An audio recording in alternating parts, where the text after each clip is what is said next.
Revenge বা প্রতিশোধ কখনো সমাধান হতে পারে না। আপনি দেখবেন যে কোনো জিনিসের প্রতিশোধ নিতে যান যদি, তাহলে প্রতিহিংসা পরায়ণ হবেন।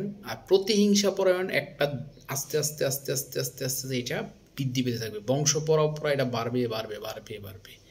এই বাড়াটা কখনো সমাধান কিংবা শান্তি আসবে না। তাই ওই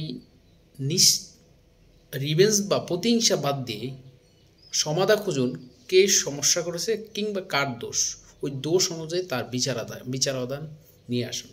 এবং রিভেঞ্জ যদি বা প্রতিশোধ বারবার নিতে যান তাহলে সেটা সমাধান নয়। ধরুন আপনি আপনার দুই প্রতিবেশী ঝগড়া করছে, আপনি এবং আপনার প্রতিবেশী দুজনে ঝগড়া করছেন। এখন আপনি যদি আপনার ছেলেকে লেলিয়ে দেন যে আপনার প্রতিবেশীকে মারার জন্য, সেই প্রতিবেশীকে মারল। আবার ওর প্রতিবেশী তার ছেলেকে লেলিয়ে দেয় আপনাকে মারার জন্য, তখন মারল। কিন্তু একটা সময় হইতে হইতে এই আপনার পরবর্তী প্রজন্ম দেখা গেছে বাবার প্রতিশোধ নেওয়ার জন্য প্রতিশোধ পরায়ণ হবে, তার বাবার প্রতিশোধ নেওয়ার জন্য তার ছেলেরা প্রতিশোধ পরায়ণ হবেন। এইভাবে সন্তানেরা আস্তে আস্তে করে প্রতিশোধ পরায়ণ হয়ে যাবেন। প্রতিশোধ পরায়ণ হতে হতে ওইটা দীর্ঘসূত্রিতা হয়ে যাবে। ধরুন বছরের পর বছর, 100 বছর, 50 বছর, 150 বছর, তার গোষ্ঠী উমুক করছে, তার গোষ্ঠী উমুক করছে, তার গোষ্ঠী তার করছে, এই যে একটা ধারা চলে আসবে, এই ধারা থেকে কখনো বেরিয়ে আসা সম্ভব হবে না।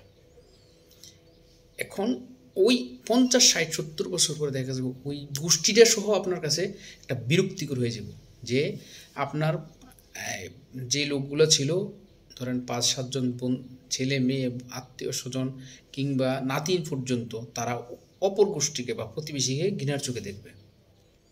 দেখুন উদ্দেশ্যটা বা মূল থিমটা ছিল আপনার ভিতর থেকে একটা মিথ্যা বের হইয়া আপনার প্রতিবেশীকে আক্রমণ করা বা রিভেঞ্জ নেওয়ার কারণে এই ঘটনাটা ঘটছে।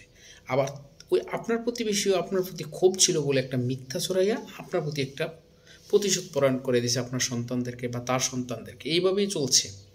আপনার গোষ্ঠী দেখলে বা আপনার বংশ দেখলে ওনারা ঘৃণা করবে, ওনার গোষ্ঠী দেখলে আপনারা ঘৃণা করবেন। বাস্তবিক পক্ষে একটাবার ভাবুন, কে মিথ্যা বলছে? হয়তো আপনি বলছেন, নাইলে উনি বলছেন। দুজনের মধ্যে কেউ না কেউ মিথ্যা বলার কারণে আজকে এত বড় একটা এই 100-150 বছরের একটা ফ্যাসাদ বাইধ্যা রয়েছে।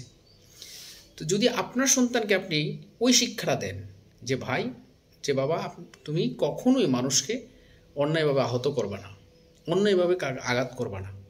আবার আপনার প্রতিবেশী যদি তার সন্তানকে শিক্ষা দিত অন্যায়ভাবে আঘাত করো না, কিংবা আপনার সন্তান যদি আপনার থিমটা বুঝতো, আপনি কি সত্য মিথ্যা যাচাই করার ক্ষমতা তৈরি করতে পারতো, তাহলে আপনার সত্য মিথ্যা যাচাই করে প্রতিবেশীর সাথে ঝগড়া করতে চাইতো। আবার প্রতিবেশী সন্তান যদি বুঝতে পারতো তার বাবা অন্যায় করছে না ন্যায় করছে, এই ক্ষমতা থাকতো, তাহলেও তার বাবাও, তার সন্তানও তার বাবাকে জাজমেন্ট করতো। ফলে এই জাজমেন্টারিটার ফলে প্রতিহিংসাটা আস্তে আস্তে দূর হয়ে যেত।